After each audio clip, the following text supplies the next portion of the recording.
Hi, I'm Jesse Cannon. This is my point 4 cents. I'm Dustin Boyer. I'm Matt Bacon. I'm Andrew Southworth, and this week we're talking about how long should an artist expect it to take before they make a profit on their music career, and how does this differ if they go the streaming heavy kind of industry route versus the more direct indie route going direct to fans. This week I spoke with Giovanni Baton, the founder of music marketing platform Smart Noise, a smart link and CRM platform for artists to grow their fan base. We discussed how artists should grow their social media following through volume and consistency, and how he grew his comedy music marketing page, Music Biz Pete, Jesse's favorite social media site. Yeah, I may have a video where I'm really going in on how that account should not exist. And there, no comment. I'll do enough commenting for like 7 people. Then after the interview, we're going to be discussing Andrew Huang's video on how he promoted his music and what we think about it. But behind the paywall this week, we have videos that are really, really intriguing about our favorite lies musicians tell themselves and how Spotify has launched AI playlists, and Spotify video for music videos is now here and what we're seeing with it. So I'm guessing all of you have had artists ask you at some point or another, like when will they start actually making money with their music, right? All of us work in the marketing side of thing, which basically we help people spend their money or time or resources into getting people to get fans finding their music. But at some point, an artist has to make money back, otherwise they're just eventually going to run out of funds. And a lot of people ask, how long is that going to take? And I think a lot of people have misconceptions about what's like normal for this to happen. Like some people expect it to happen the first month you release music, and every dollar you spend that month should come back the next month. Other people have different beliefs. So what do you guys think about this? I think there's two big issues here. One, there are many different paths to success, which is to say, certain artists, because of their positioning, will sell a lot of vinyl. Certain artists, because of how they sound, really fit a certain radio format. And so they can go to radio and relatively quickly get some serious pickup and start making money there. Certain artists, it's not smoke and mirrors per se, but they spent a shit ton of money on ads and now they have a really good Spotify monthly thing, but they kind of need to like keep putting fuel on the fire, and so they're actually not making as much as you think. So I think there's that. And also like there's that piece of like nobody really wants to like pipe up and say they have a day job, you know, slash again, there's so many side hustles you can derive from a music career where it's like, like we all know people who are music teachers making 6 figures, but only because they get so many clients because their music is popular, for example, right? Like that's a relatively common path, so I think that's one reason that people get confused about this. And I think the other piece is people are, to quote Gary V, youth pastor of capitalism, people are comparing themselves to LeBron. What? What? Youth pastor All of right. All right. Leave your family. Your family won't miss you. You're just going to work 24 hours a day, and you'll fall But asleep while you're You're driving your family you're around. 62. You still got time. but Yeah. but my point, but he does have a salient point that I think a lot of people will like look at, if I'm a 26-year-old pop singer and I'm comparing myself to Addison Rae, that's like inherently counterproductive. And very frequently people are skipping over the 15 years of winning every single talent show and music lessons and dance lessons and performing arts school and da da da da da. And I don't even really know anything about Addison Rae's background. I'm just saying frequently when you see like a younger artist really popping off, like they've been at this for a real long time, and I think that people forget that.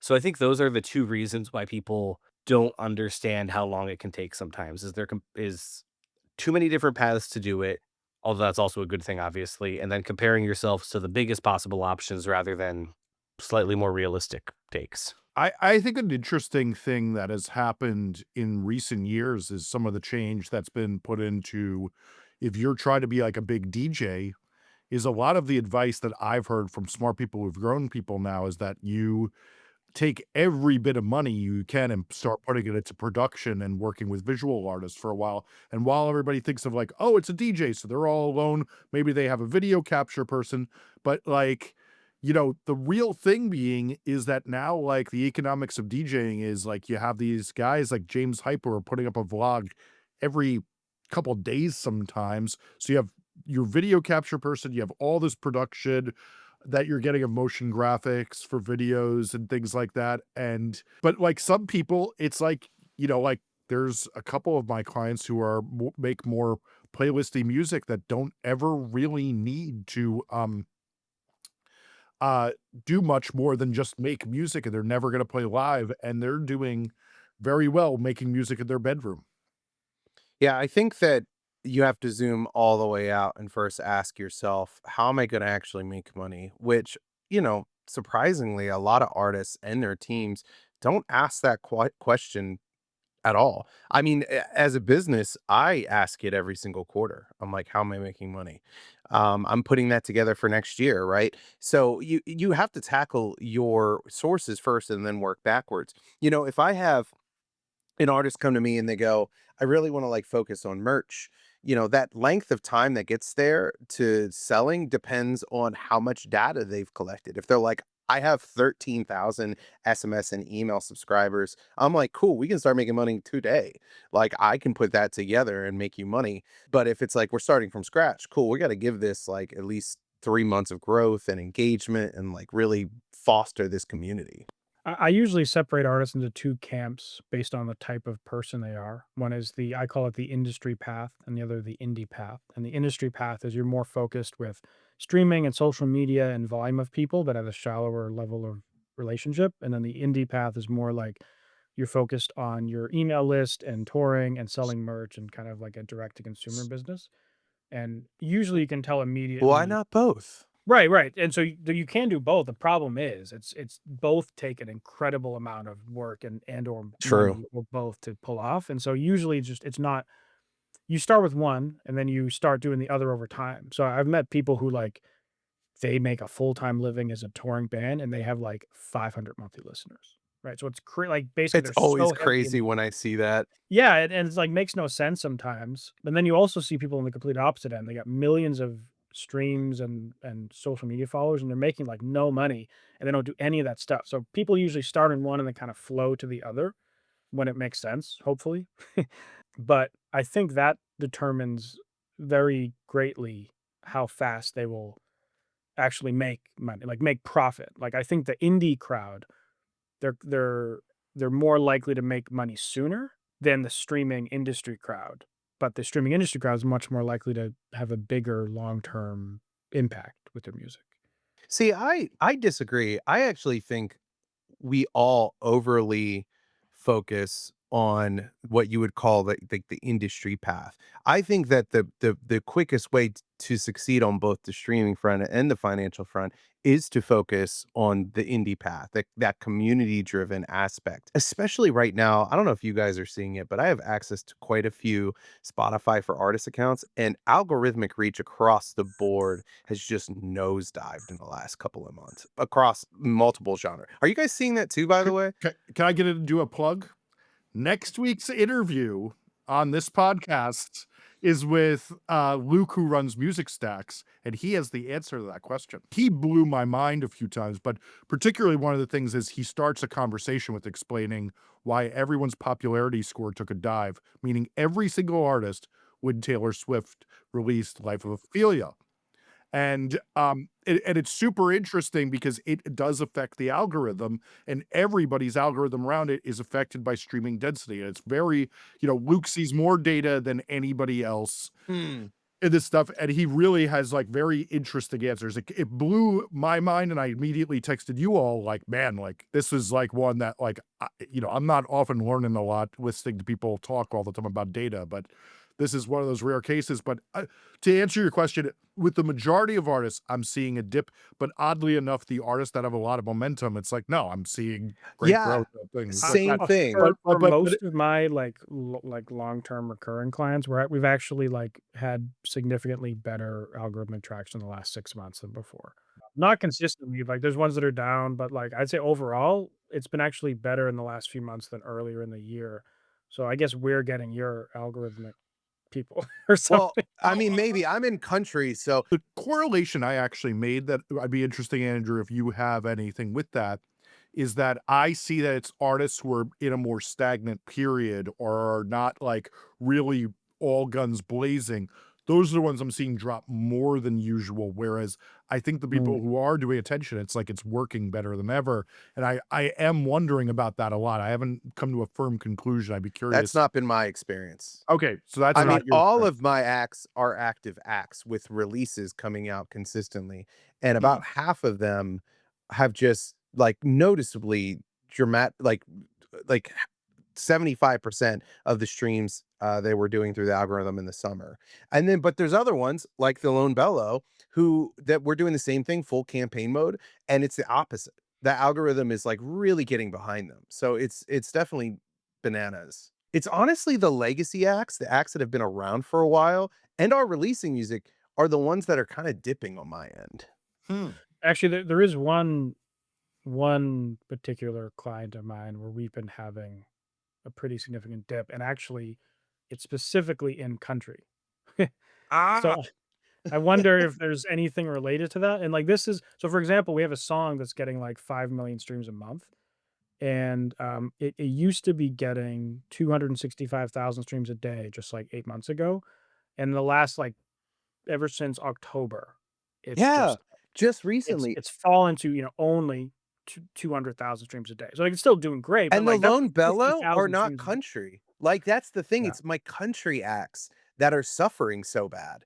It is so weird, man, and I'm, like, in my Yeah. head, I'm like, all I think about all the country AI slop, and I'm like, "Is that it? Is that everybody's going after Mm. country AI?" I don't know.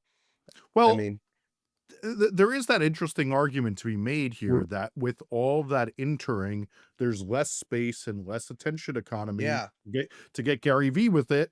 And that would explain because I do think that country is seeing a decent traction and conversation around how much of the AI.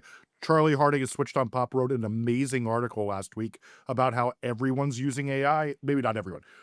A lot of country has adopted using AI for their songwriting, even for big hits. It was an incredible article. but also country is just circling back to like so for people who don't understand, essentially from how I understand it, the Spotify popularity score isn't just relative to you, it's relative to everything going on in the space.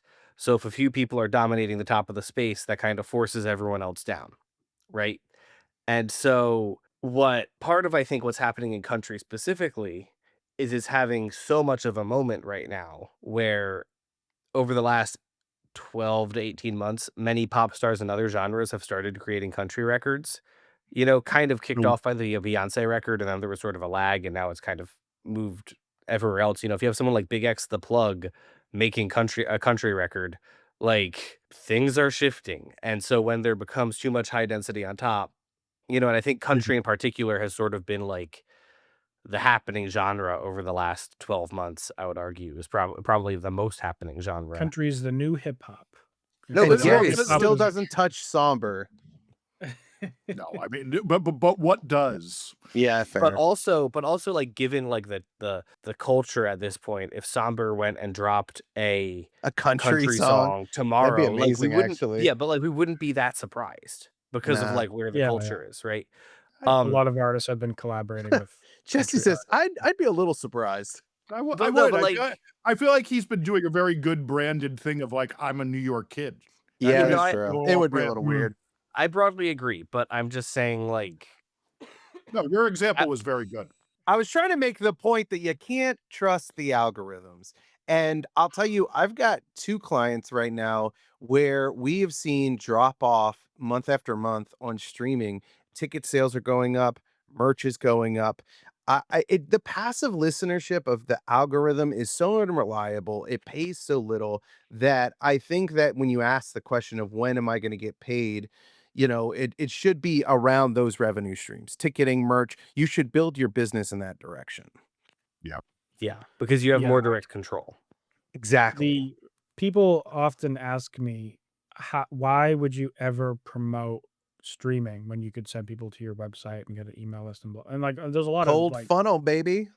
Yeah, yeah. Well, so like there are plenty of times that it makes sense to like try to promote your email list and try to do all this other stuff, but like they're like, well, why would you invest like any money into trying to grow streaming when streaming pays so little? And a lot of the people I talk to, they're not like trying to make their money back from the streams. Yeah.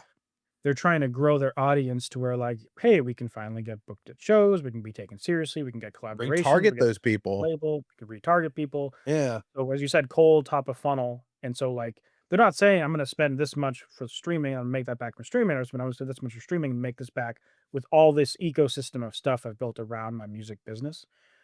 And the other thing is like, specifically with ads to grow streaming, and this is part of why so much of this is genre dependent, right? But if you are writing like music that like fits on a certain type of playlist or music that fits in a certain radio format because they're very much looking at the streaming numbers, if you can spend $1,000 and take your pop score up 10 points and then have it after the campaign ends stay up 8 points, you will make that money back on that difference over time, right? Like it's not going to like be given to you, but it is going to eventually happen. But again, that requires very specific things. What I wanted to just call out, if people want to see some more like hard dollars and cents, I dropped a YouTube video breaking down like what it takes for a touring band to make $60,000 a year, each member to make $60,000 a year. And it's like, we talked about this a few episodes ago, but just to illustrate, in like the most DIY scenario possible, where you're like, have the label really behind you funding a lot of shit, it still takes like being able to sell theater tickets a night, 100 nights a year, on top of having like a decent merch business and a decent Spotify business. And that's like bare bones, like not Did you say reinvesting 300 like tickets a night for 300 days a year? 100 days you a said year. 100. Oh, I was like, dude, who is playing 300 shows a year? My God. No, No, but 100. Even but 100 is Very like doable. Very that's doable. yeah, every 3 days. It's still like Yes. a lot of work, it's That's it's but it's a still lot, and not I and I 300. 300 would be crazy. and I only pointed BJ out, Barham does tour dates like that. but I pointed out that like that's like the bare minimum. And again, many different paths, right? But I think what you were saying, Andrew, about like how specific, or no, sorry, you were saying, Dustin, about like how specifically are we going to make money here? That's important to understand, and realizing that like you can reverse engineer a lot of your favorite artists' income streams just by looking at like how much are they spending, how much do they appear to be pushing their merch, how much are they on the radio, what are their streaming numbers like, who are they working with? Because I think the other piece that I think people forget about is to get almost every artist who's at a place where they're making $60,000 a year. Personally, almost every single one has a manager. There are exceptions, but this is the case in 98% of the time. And you're giving that person 15% of everything you make. So you really need to be generating significantly above that, because it's like they're taking off the gross, not the profit, you know? So just keep this in mind, that to be making that 60K a year, you're probably paying some other dude at least 20 as a Well, solo that just artist. skims the surface of the expenses of making money, right? Touring, you have all Yeah. the tour expenses, merchandise, you have cost of goods. Like there's so much. Yeah. I think it's funny too sometimes, because if I was a plumber and I talked about my plumbing business, people would be like, "Oh, you have marketing, you have all these blah blah blah trucks." And then as soon as you talk about musicians making money, it's like, "Yeah, it goes all right in his pocket, right?" No, it's a business too. It also requires all these other things. Like, we're all business expenses from these labels, people guns for hire to help, earn money. I just want to ask you guys this question, because I think it's interesting. When I started doing marketing and music, I expected more people to come to me and be like, "What's the ROI?" And it seems Mm. generally nobody. It's to a concerning degree, nobody's asking that question. Granted, it's a hard question to answer. Do you guys have the same experience? I'm like, "Are you worried about making money?" And they're kind of not. I'm like, "Really?" Like, I have a mixed bag where I have some people who never bring it up whatsoever. And then I have other people where they want something super unrealistically concrete. usually outside investors, right? Well, it varies. Sometimes it's like outside investors or like the more businessy people who are asking that question, not the artists themselves. But The most recent conversation I had about this is I was on a forum for that new like startup music platform Subvert, which I like, joined their like founders program or whatever thing. And so I'm in there like chatting about like encouraging them to allow artists to install meta pixels on this new site. And a lot of people are super against it because they're like, fuck meta, fuck tracking pixels. We want privacy. And I'm kind of fighting for why they should do it because it's a good competitive edge for marketing. So that all aside, one guy is like very hesitant, like very adamant about like what kind of ROI do you promise your clients? And like my immediate answer is like nothing. Like anyone that's going to promise you an ROI on a marketing company like is probably ripping you off. Yeah. Like there's not really any way you can guarantee you're going to give me this much and you're going to make this much. So in terms Yeah. of like what guarantee you can't do it.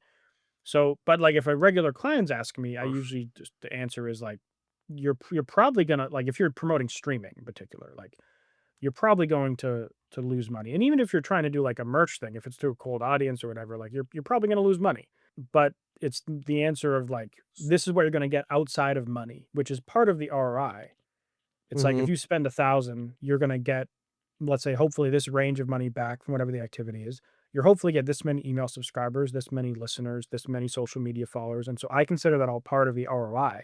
Even if you're losing money, if you gain 10,000 fans, that's still super valuable from a Yeah, I think there's that, and then I think because when you get to like the sales ad world, that gets a little bit different because then you can kind of look at similar past experiences, which tends to be how I kind of suggest that to people. But I think that, yeah, you have to put a million caveats on that. yeah, you probably run a sales ad for a band with a good retargeting audience where they're getting like a 4x or plus ROAS, right? So every dollar they spend Sure. in, they're getting 4 plus more back. But that's an artist who has a really big, warm retargeting audience. And they're dropping some sick merch that's time exclusive or whatever. And it's, and then, but if you're like a new artist, it's a completely different, right? You can't guarantee it in basically any way, especially for a new artist. I think there's an interesting thing that so many times when I'm working on budgets, it really is that somebody's just decided, I have made up magical number, and now we're checking this box, and they call the company to see if magic number fits in box. If it does not, can we find another person who will fit magic number that we have no evidence for that we fully made up that can fit it in? And then they go, okay, time to adjust this number and take it from another row on the spreadsheet. And it really is a reality of that. Like, I'm thinking of a meeting I did right around Thanksgiving is that, looking at this spreadsheet and then looking where it was 2 weeks later, I'm like, well, there's a lot of, no one knows what anything costs in creative industries. And that's really the thing because there's no standardization. A music video director who's really good could be $2,000 and $20,000 for the same level of work to most of the audience. And it creates a large disparation of how to budget for things. Gio, if you only had 1 minute to give artists the best advice you possibly could, what would you say? 1 minute on the clock. Oh, wow. Good question. I would say that most artists should not judge their career or their, steps moving forward based on where other artists and especially bigger artists are, because it's often very it can be demotivating, and also there are so many circumstances that play into whatever you're doing, that comparing yourself to the biggest fucking band, or hey, this band this did 10 years ago in order to get where they are. One, it will not apply. One, you are you, so you should do you. And that's it. There is no comparing that will make up for whatever that you're trying to achieve. Totally. Yeah, and I think the biggest kind of like problem with that is a lot of artists will, they'll want to do something a certain way because that's how Taylor Swift did it or whatever big artist that they look up to. Like, oh, I don't need to release singles. I can just drop an album. Taylor Swift just dropped an album and she knows what she's doing. Yeah. Or like on the flip side, I feel like a failure because I didn't hit this success by the time I was 30 years old.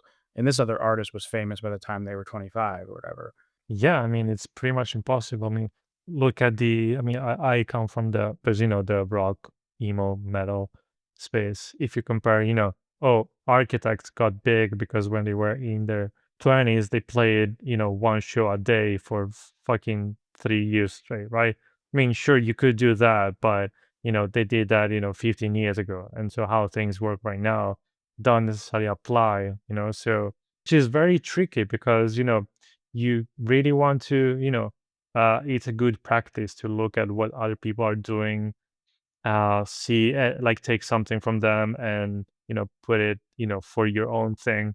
But it's also very like there are so many variables, so many, I mean, even simply time, like 15 years ago, 10 years ago, you can do things that were working back then, except for some basic human factors that obviously work right now. But like for instance, handing out hundreds of CDs outside Warp Tour, sure, I mean that would probably work right now, but I wouldn't say it would have the same effect of doing that 15 years ago, right? Totally. Yeah, and I think one example I can think of for that is the artist Russ, that a lot of artists like to quote, where they say he released a song a week for a year and he dropped it on SoundCloud and he blew up from that. One, like I believe he got a lot of traction from SoundCloud because back in the day, SoundCloud was like blowing people up. I don't think it does that anymore.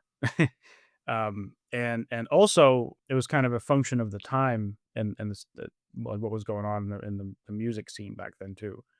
Right, like, nowadays, one, SoundCloud isn't as impactful as it was back then, but two, the tactic is kind of tired at this point. Like, so many people have done the song a week thing, um, that I don't think it's as helpful, right? Because it's like, "Oh, you're doing a song a week? Well, cool." Like, I don't know, like 1,000 other artists have done a song a week, and they sucked, so why don't you suck, right? It's it's not as impressive, right? Whereas if you did that 10 years ago, it's like, "Oh, no one's doing this. That's, like, really insane. How are you doing this?" You know? I think the only thing that can actually move the needle in anything, music, business, gardening, like literally anything, is volume. Because I firmly believe that even the people that we look up to and think, oh, like they got there, they made it. I'm pretty sure that most of them think they have no fucking clue what they are doing. They have no clue. And so the only thing that would get you there, in my opinion, is volume. Like doing so many things for such a long period of time that at that point it gets almost impossible for you to not succeed at something. Yeah. Because looking at Russ or Drake or Justin, I mean, sure, I mean you can take something from them, right? But at the end of the day, the only thing that can really move the needle is just doing a shit ton of stuff for such a long period of time that eventually something, maybe if you're also lucky, something will happen. That's it. And again, that's for music, that's for business, that's for anything. Even if you look at the what specifically Russ says to do today, he's like, "If I was an upcoming artist today, I'd be posting on TikTok, like, 10 times a day."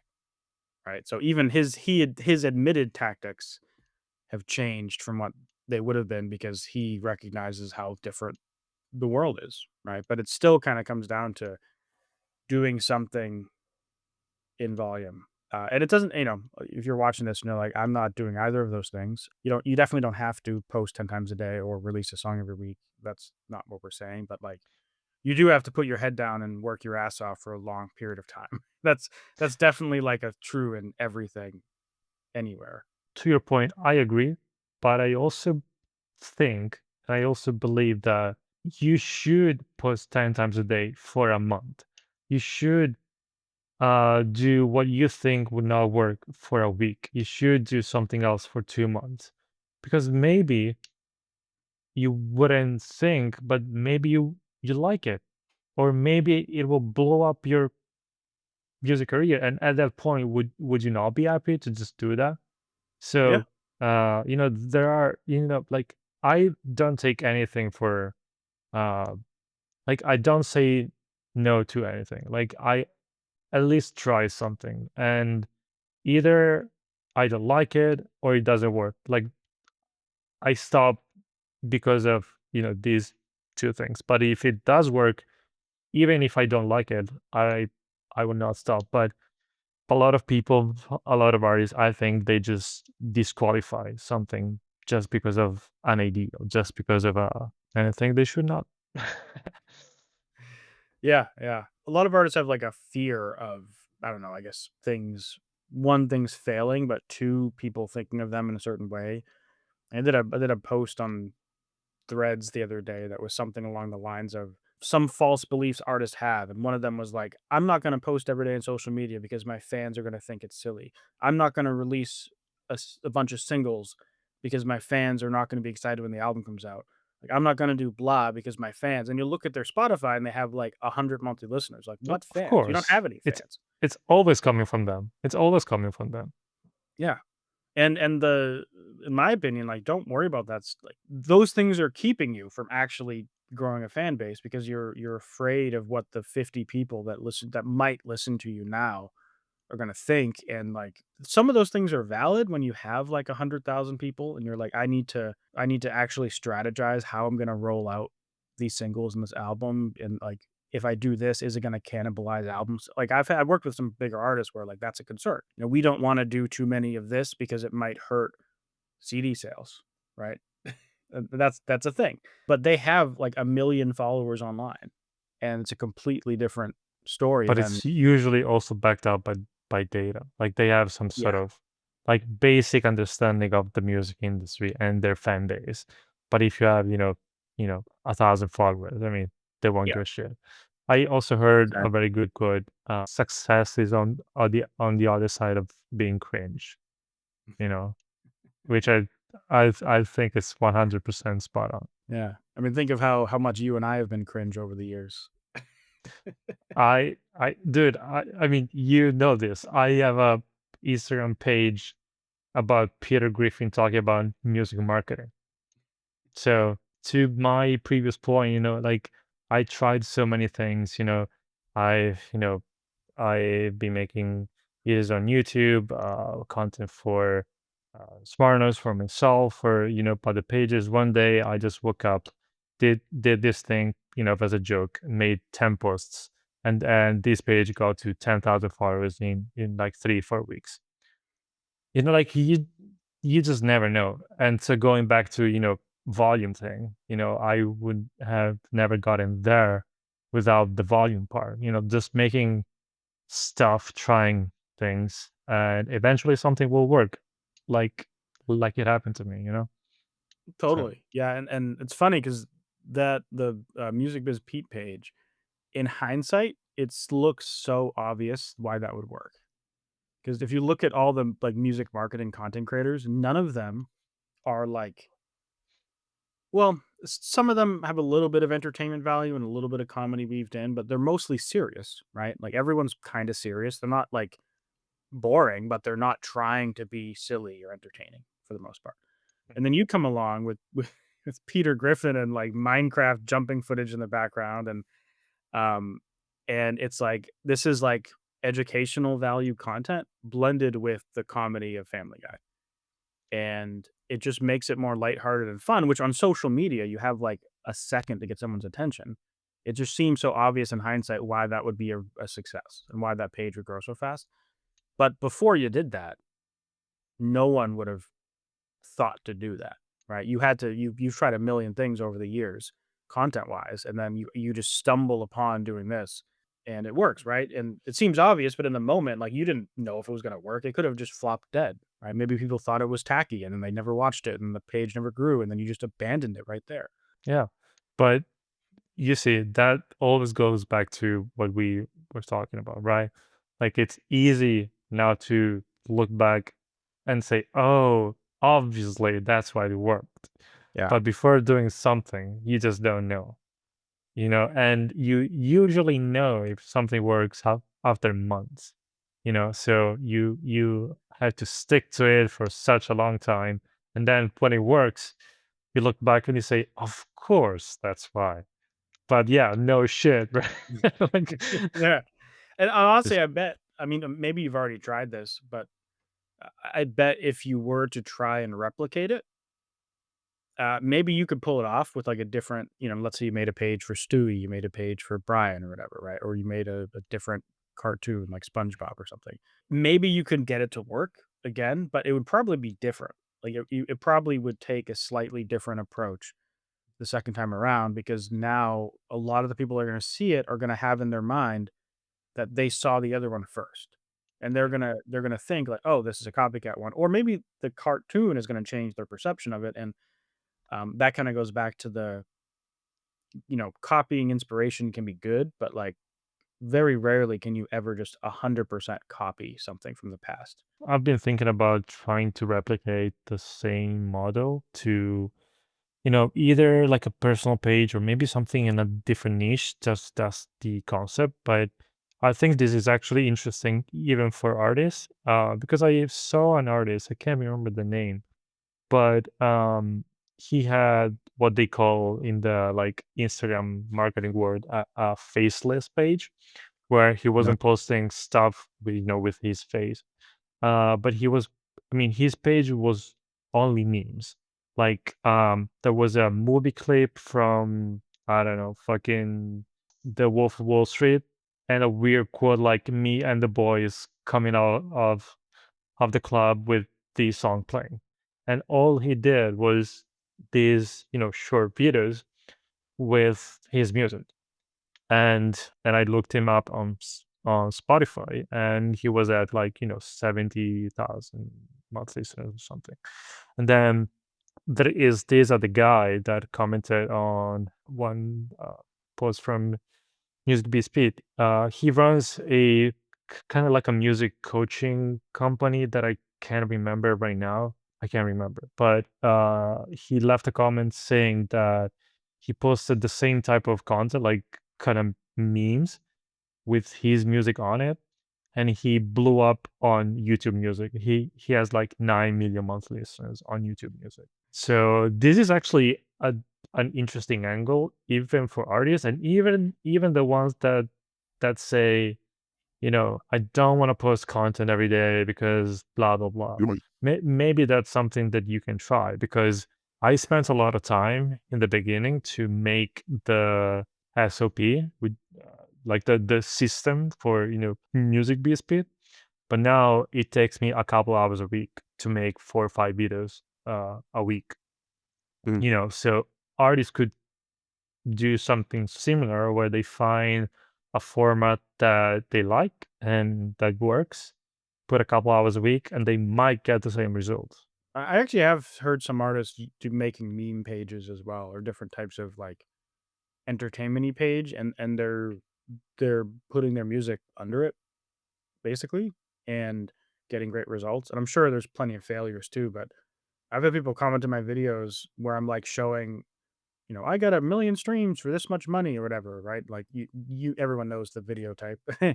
and I'm running ads and I'm showing the numbers I've gotten. And then there'll be this dude replying that like, I get 1 million streams by posting, dozens of memes on Instagram. I'm like, what? And like I looked into it a little bit more, and like that's a tactic that some artists have been able to make work, where they're just really good at kind of like intuiting like what types of meme content could fit with their music and then would go viral on social media. And I don't know if how much of that is teachable, but I'm sure you've met people like this where like you talk to them, and because of their age or because of their personality, they kind of just have a natural feel for what would work good on this platform. And then like they'll open a TikTok page and they'll have 100,000 followers by the end of the month. Like I know people have done that dozens of times, and then other people try to replicate them, and they don't do it. Like, they can't really do it as well because they don't have that, like, intuition for what works and what doesn't. And I think that's, a lot of them do happen to be, like, 19 years old, and a lot of them do happen to be doing, like, mainstream commercial pop music or hip hop or whatever. So, I don't think it's for everyone, but it's very impressive to see that you could do a faceless account, never perform on screen, and just upload funny meme videos to the internet with your music on it and get, like, hundreds of thousands or millions of streams. I think that's amazing. Like, I think it just plays into the, whatever culture you you want to call this, right? Like, in internet culture, especially, with younger folks. I think that's amazing, because when it's also fun. Like I'm having fun when I make, music based beat videos. And I think, if you are an artist that, don't necessarily want to be on camera all day, every day, this is definitely an angle that I would definitely, like, you know, experiment with, because, you might blow up, or you might not blow up, but slowly but surely, with just a couple hours a week, you might get to decent numbers. So, Yeah. um, and these type of pages, I'm just putting it out there. You could flip it and sell it to Warner Music. Yeah. I know people who have purchased pages like this, I know, either I on know. YouTube or Instagram or Yep. whatever, and that that's what they're looking for, right? Is like they're looking for the eyeballs and the pre-grown account with with the content style that's already figured out, and sometimes they're willing to pay, sometimes like $1,000, sometimes Oh, $20,000, dude, right? way more. It just depends on the Dude, size, way right? more. I've Multiple seen five people buy figures. accounts for like a grand, and I've seen people buy accounts for like 20. I'm sure there's ones for like 100 or whatever, but Dude, I know for a fact, and I can share that maybe after the podcast. One of the big four, I know they bought a specific playlist for multiple six figures. oh, a Uh, playlist. yeah, Okay. like And wow. like these companies do this stuff. They don't have money problems.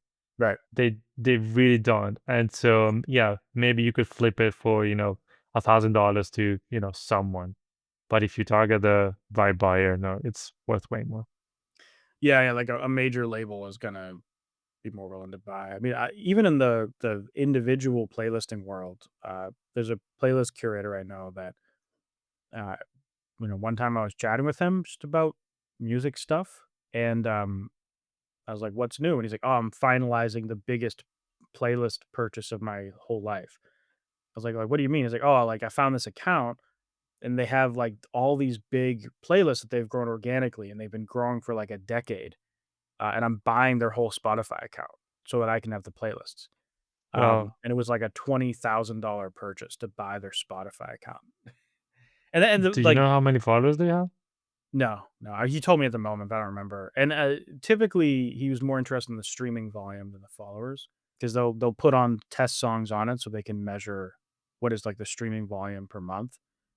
Yeah. Because, like, these playlist curators, they're reselling that, they're buying that Yeah. account for 20 grand, and they're like, "Okay, cool, if I have this streams, then I can sell slots in these playlists, and I'll make this much per month, and then it's gonna take me, 2 years to pay off that investment," or whatever. I don't know exactly how his economics work, but he might be looking at it like, "I'm gonna make this money back in a year, and then all the money after that is just pure profit," because they're reselling it, which is exactly what, like, the labels are looking for with those accounts or playlists is if it has a streaming volume, we can put our music in here as long as we do it tastefully and don't ruin the playlist or the page.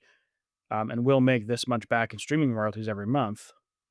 And then it'll take us this long to make our money back. Making money back is always, in music, is one of the toughest industry to recoup quickly. But I think there are ways to do it more quickly than, by the ways. We both are, huge fans of, ads, obviously, right? But that's probably one of the slowest paths to, make uh money back. But sometimes uh it's not. Like, I was talking to this guy that has this agency that works with very, very big artists. And and they are basically signing songs and upfronting budget. Hmm. um no, sorry, it's not an agency, it's a label. So they sign songs, they upfront the budget, and they are they are doing very well. They are making bank. Yeah, I know some labels where, same thing. They're kind of almost only focused on streaming and they're running ads, fronting the ad spend, and they're like super profitable.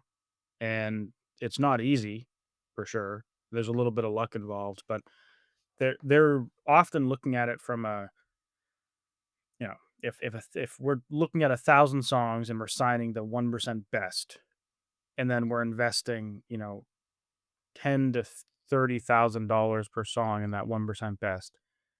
Out of 1,000 songs, we're taking 1%. That's 10 songs, and maybe out of those 10, only one of them explodes. Right? It might be that one song makes a ton of money. The other nine lose money, but if you're clever about how you manage the losses and the bad performers, and how you strategically invest in that winner, like that's the model, right? It's a numbers game. It's like most of our things will be wrong. If we're right this many times, we win. And that's Yeah, I why mean, labels often have this mm, giant roster of like defunct artists and artists that are dropped over the years, because like they're trying shit out and they're trying to make everything work. But like the reality is not everything works. And a lot of artists or songs get kind of abandoned over time. yeah, but it's the exact same thing in, for example, venture capital. You have Yeah. firms that invest in 100 companies, 99 fail, one of them becomes OpenAI, right? So yeah, I mean, it's definitely not something that, only happens in the music industry. So if someone doesn't have the budget for promoting their music with ads, let's say, 1,000 songs, $1,000 for a new song every time. I think what they could do, which it's actually how this label is deciding which song they want to sign, is that they run, $100 campaign for each song. They look at the cost per conversion, they look at, Spotify backend, Apple Music backend, and then based on that, they decide if they want to sign that song or not. And so that would apply, I believe, the same way for, an artist that is trying to decide which song they want to release next, right? You Yeah. have maybe, 5 demos. You spend, I mean, whatever you're comfortable with on each song. You look at the cost per conversion, you look at the engagement, and you don't have to send traffic to your song because obviously it's not out yet. But you can send to, your Spotify profile and just look at, how many people, like, what is the cost per conversion, if you're getting any comments, under the ads. I think that's a very smart and very cost efficient way to, test it, because then once you release the song, uh, you know, if you did your, if you did it correctly, you might get a winner, more easily than just releasing whatever demo you have ready at that time. Yeah. It's about just testing, trying to get some data before you make that big commitment, to say like And this also, looks like it could actually be a safe bet to invest in. yeah, but I think it also gives you the chance of testing content. Because you have an agency and you definitely know this. The worst time to test content is when a song comes out. I mean, you do it. I've done it like hundreds of times because that's our job. But if you could test it, 4 or 5 days before the song comes out, you could test it with a lower budget, see the piece of content that already works. You don't have to change the link, you don't have to change landing page. You just send people to the profile via the landing page, and then once you figure out the best content, you just turn off the, videos that are not working. You just keep the Yeah. ones that are working, change the link on the landing page from the profile to the new song, increase the budget. That's it. So you keep the, learning phase of the ad campaign, and you have content that is already proven to work. And Yeah. that's what I think, everyone should do if they can. We started doing that with larger budgets. I guess it depends what anyone means by larger, but like if someone has $1,000 budget, we're usually not doing that, because like we don't want to spend 10% or 20% of the budget before the song's out. To do like $100 test is 10% of the budget. Let's say we're doing like a 3,000, 4,000, $5,000 budget, and the artist has a ton of visuals.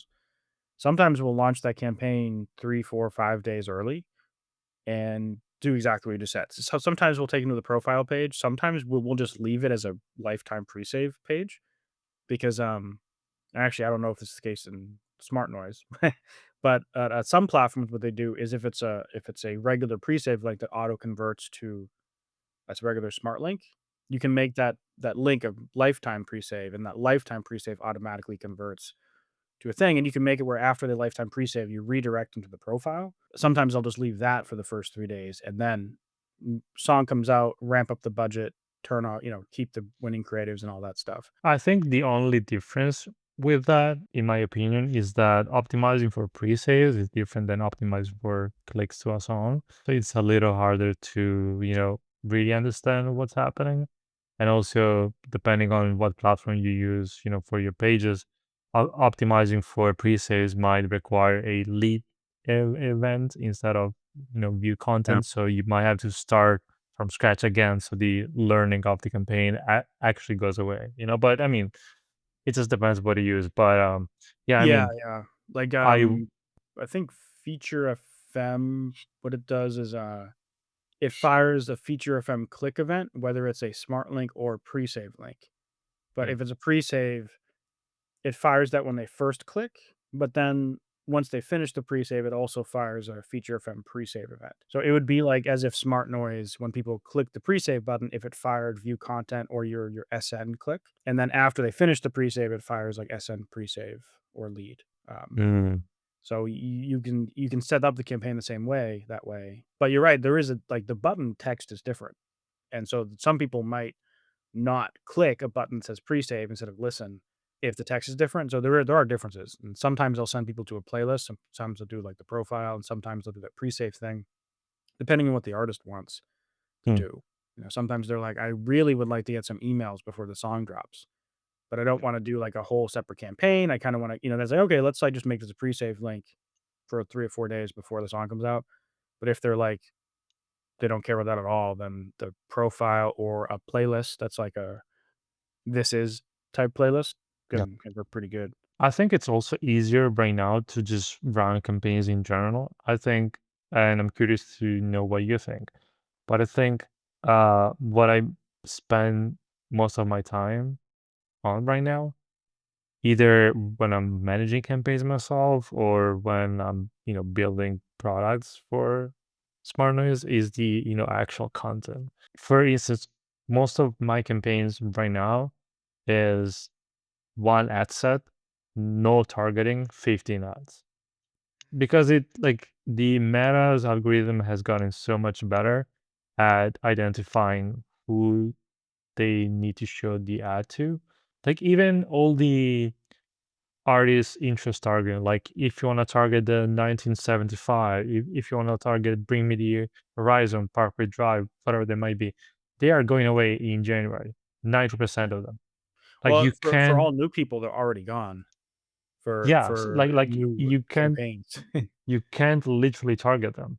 You're only left with like broad genres, and even those, targeting options probably by 2027 they will be gone too. Which I mean, some people say that's a bad thing, but it's I don't want to sound, arrogant, but it's probably because they don't know what they are doing and how ads actually work. Because I found they work just fine. It's just that Meta now looks at the copy, looks at the video, if there is text on it, and what does it say, So it doesn't mean that it will not optimize for your listeners. It's just that the content now does the targeting. So you need to speak to your audience with the content, not with the fucking, you know, settings, right? I Uh, found our campaigns aren't too far off from that. We don't have like one ad set with 15 ads in it.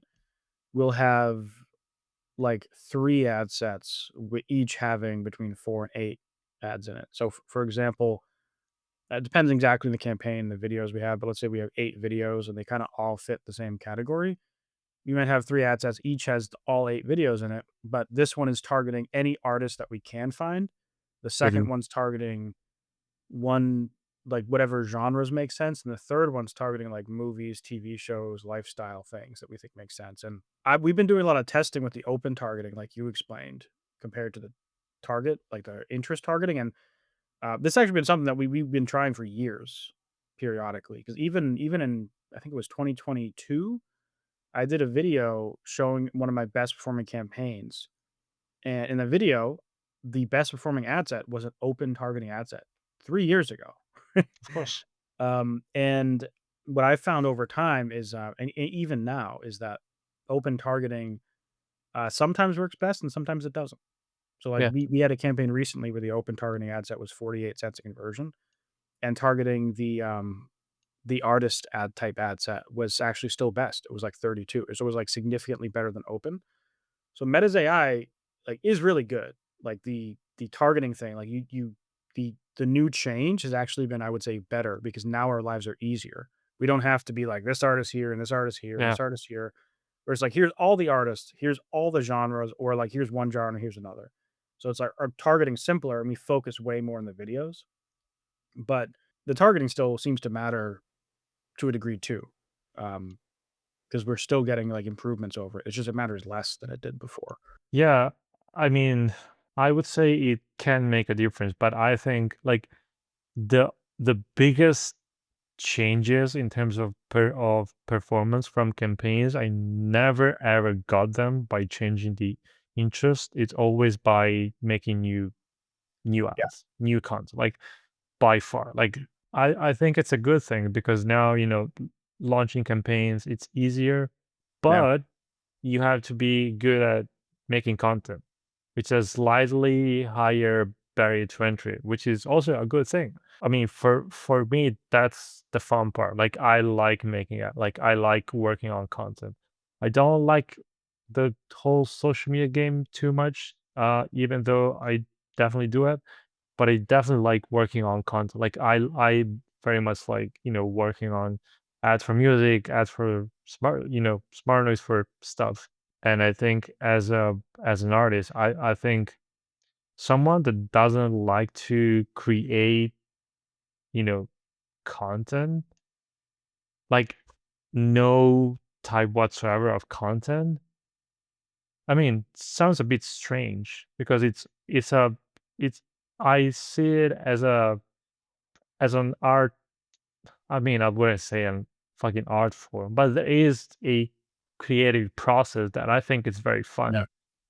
And if you can find the fun in it, damn man. Go- you know? Yeah. Yeah. Yeah, there's a line there, right? It's like, what is the difference between content and art? And there's like a blurred part in the middle where like I mean, this it's is definitely not art. It's definitely not art.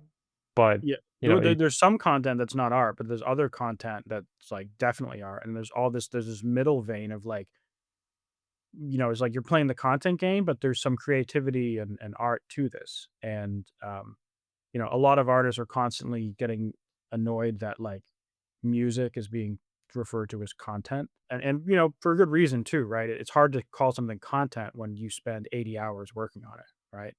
It doesn't hit the same as like it's a piece of art. But some artists do make their music like content. They're not just thinking about the art of it, they're thinking of like the public perception of it, which I think that's more of the content angle. And it's artistic, it's still yeah. an artistic endeavor, but it's like they're concerning themselves with like how are people going to receive this and how is this going to work in video and on the internet.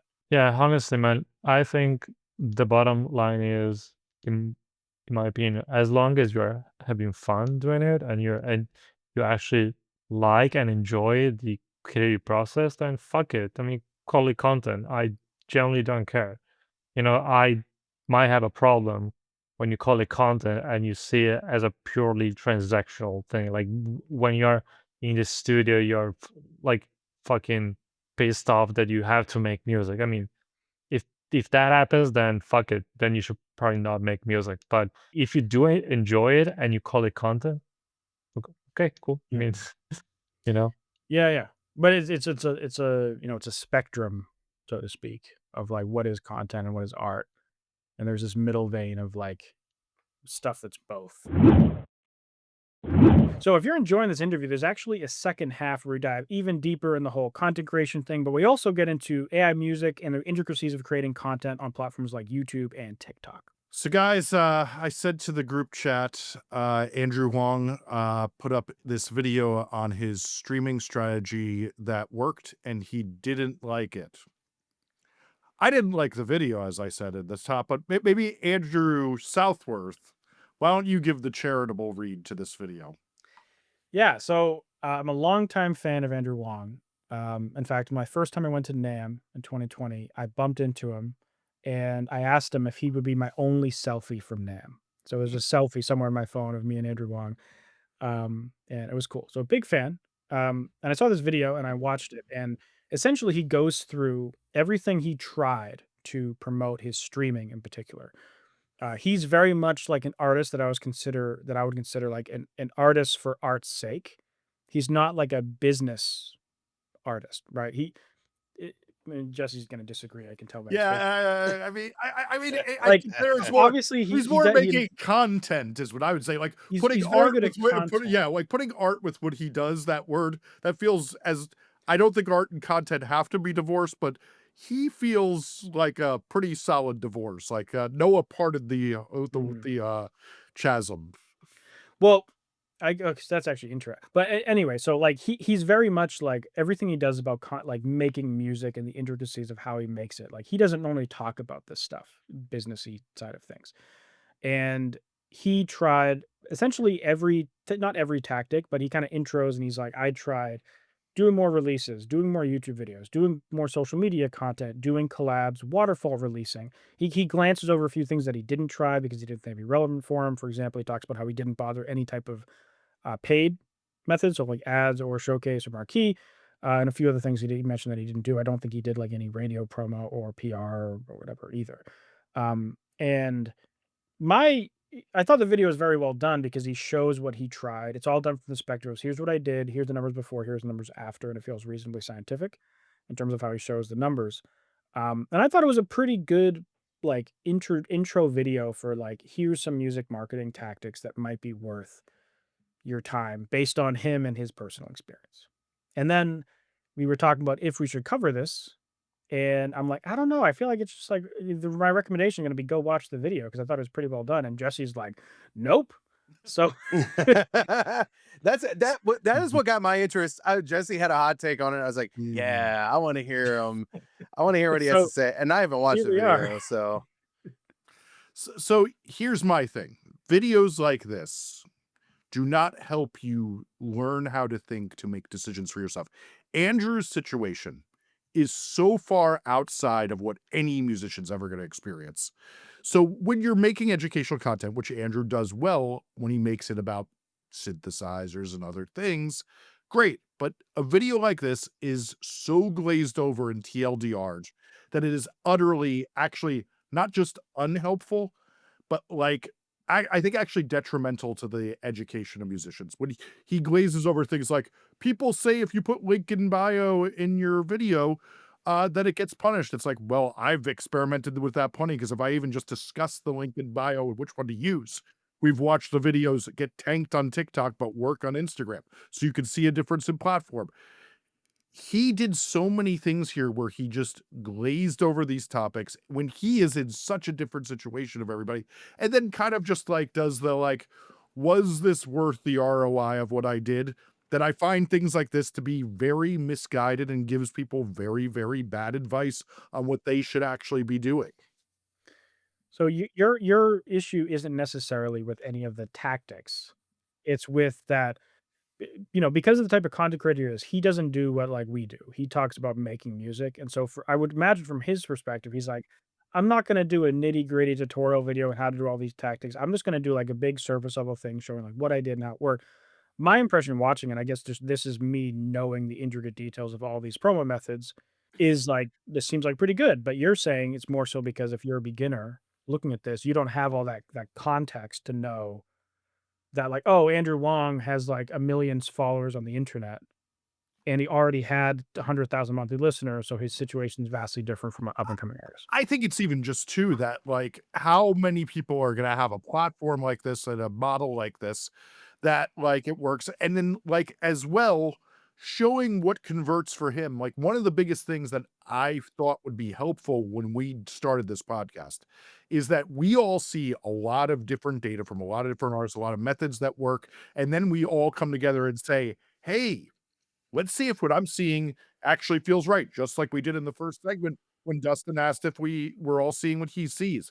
When you do content about something this rarefied and then make really not broad generalizations, and particularly what I really did not like about this video is it's the type of content that is made much more for the content creator than the audience, in that it checks a box if I had to make a video this week, but he glazes over everything so fast it doesn't teach anybody to go, "Hey, so I know you're not in my situation, but here's how to understand this and think about this, what happened to me and how it might apply to you."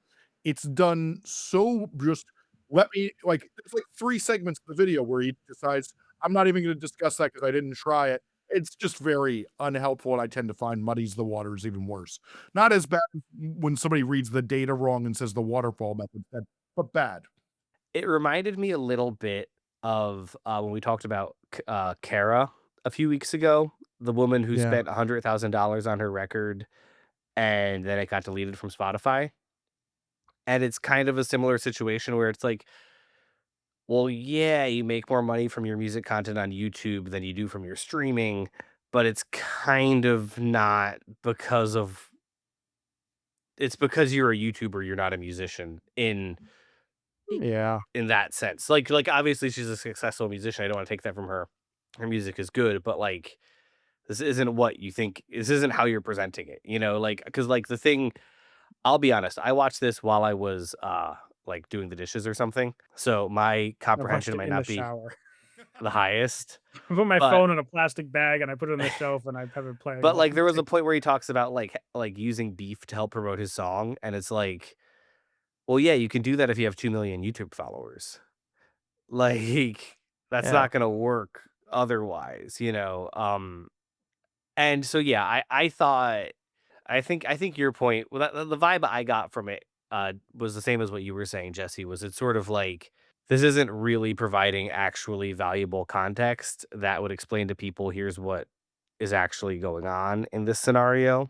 Like all the tactics are definitely real. It's definitely cool to see someone showing like the actual numbers they got out of something because I think a lot of people get very shy about that.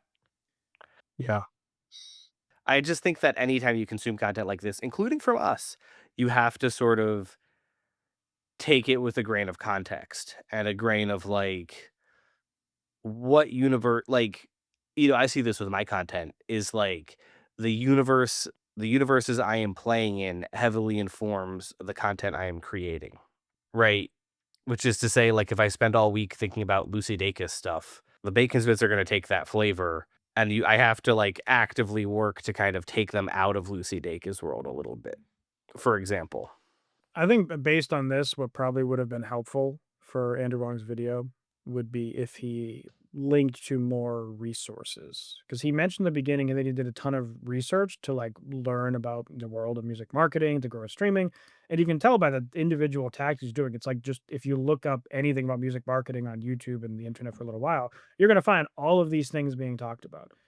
And but I think referencing the fact, like, hey, I am a content creator with 2.4 million subscribers and just as many of that on social media.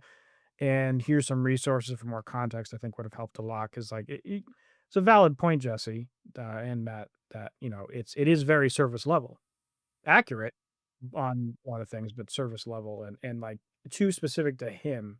He doesn't say it's like I'm an expert in doing this. He does say that like this is just what I did, but there is no context there whatsoever for like that that an indie from scratch artist would understand that they shouldn't blindly follow it. Does he rate these strategies? Like, does he have opinions about whether they were, and forgive me for not watching the video.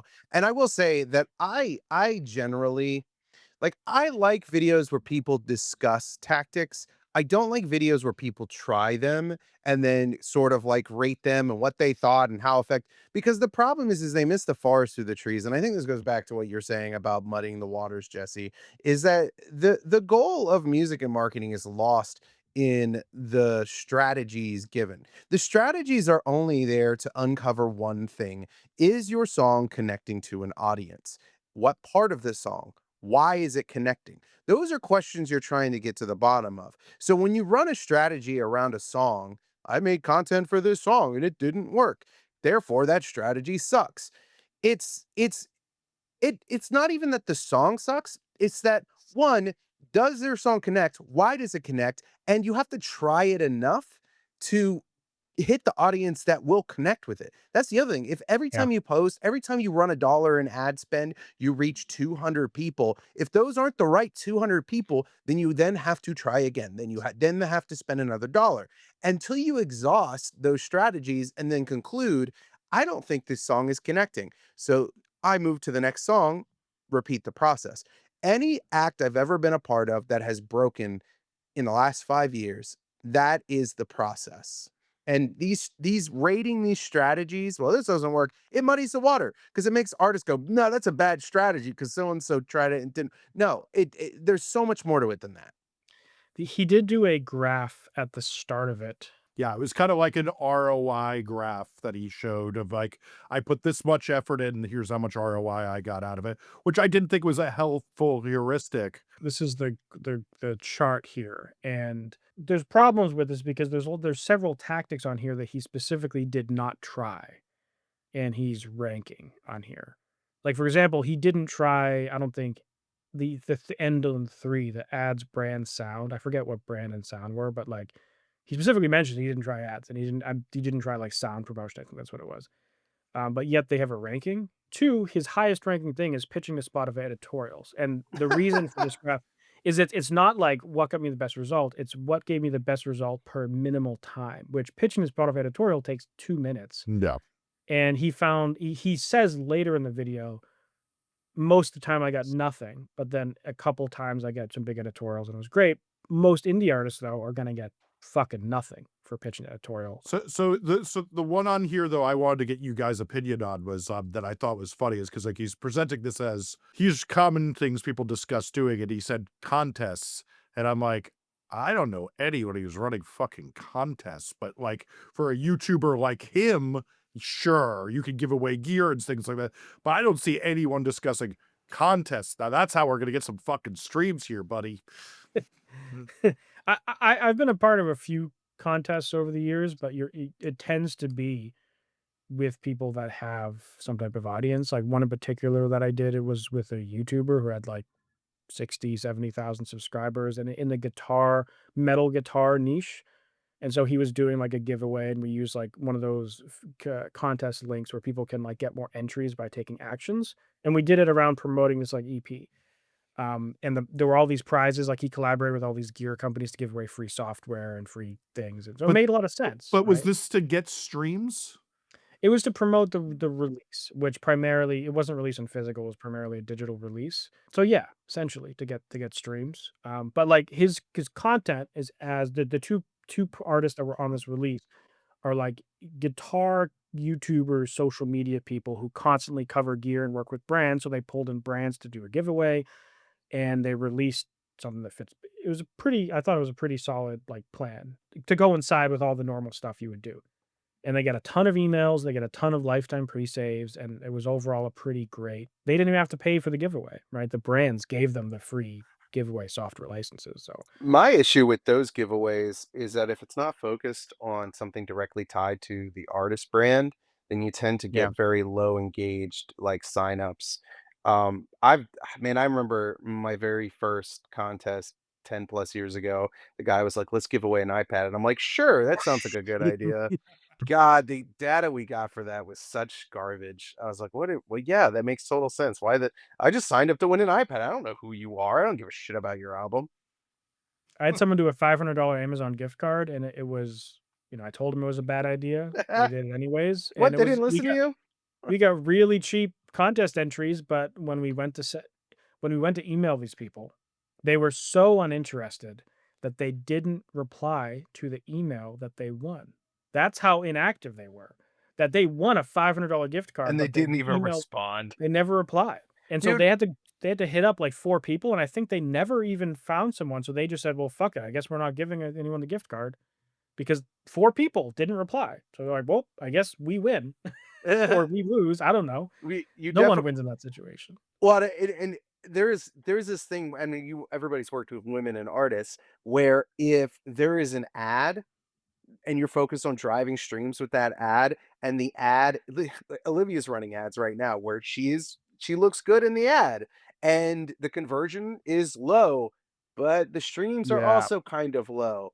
And you're like, people are just seeing what's at the end of that tunnel, right? They're like, is there more of her, not her Yeah. singing, not her music, just more of her. And so it's so funny because you look at the metrics and you're like, the data looks good, but it's garbage. Totally. Yes. Sometimes the sexy angle does actually help a lot, but it's like there's a line there where sometimes you just end up with getting like creepy comments and a cheap conversion rate that doesn't translate to good data on like Yep. these streaming sites or whatever. And then sometimes you want to do woman only targeting as a result because it's such a bad problem in some situations. Well, it always ties back to like what is the overarching vision and like does the way someone is dressed reflect that vision, right? Which is to say, like, I worked with Castle Rat where she's like in a chainmail bikini, right? But like it's sick. Like they look like a fantasy movie from 1985.